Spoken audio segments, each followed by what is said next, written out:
नमस्कार मंडळी, आज आपण जाणून घेणार आहोत अंगारिका संकष्टी चतुर्थी उपवासाचे महत्त्व, फलप्राप्ती आणि त्या दिवशी काय करावे आणि काय टाळावे। गणपती बाप्पाचं एक अतिशय पवित्र व दुर्मिळ व्रत म्हणजे अंगारिका संकष्टी। आता अंगारिका संकष्टी म्हणजे काय ते पाहूयात। अंगारिका संकष्टी म्हणजे संकष्टीची चतुर्थीचा दिवस म्हणजे मंगळवारी येणे।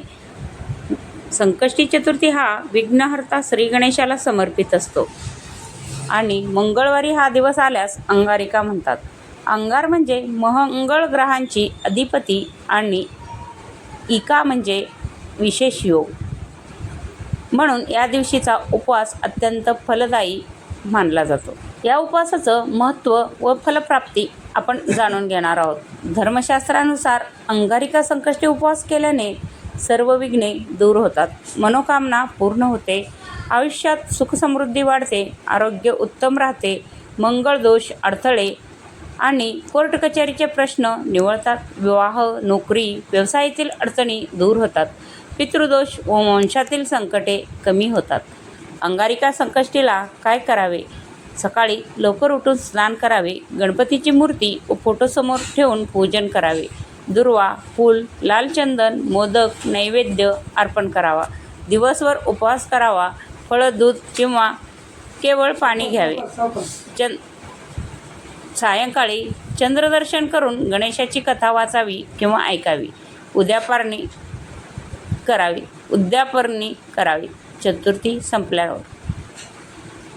आता काय करू नये, काय टाळावे ते आपण पाहूयात। मांसाहार, मद्यपान, तिखट, उग्र अन्न घेऊ नये, खोटे बोलू नये, वादविवाद टाळावे, दुसऱ्याला दुखावणारे वर्तन करू नये, उपवासात कांदा लसूण वापरू नये, रात्री उशिरापर्यंत नकारात्मक गोष्टींमध्ये वेळ घालवू नये।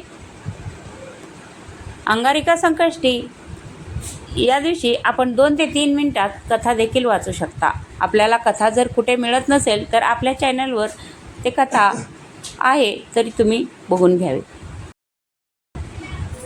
आता आपण राजा हरिश्चंद्र व चंद्रदर्शन यांचे व्रतकथा देखील यामध्ये पाहणार आहोत। अंगारिका संकष्टीने व्रत जर श्रद्धा व नियमाने केले तर श्री गणेश आपली सर्व विघ्ने दूर करतो आणि जीवनात आनंद भरतो।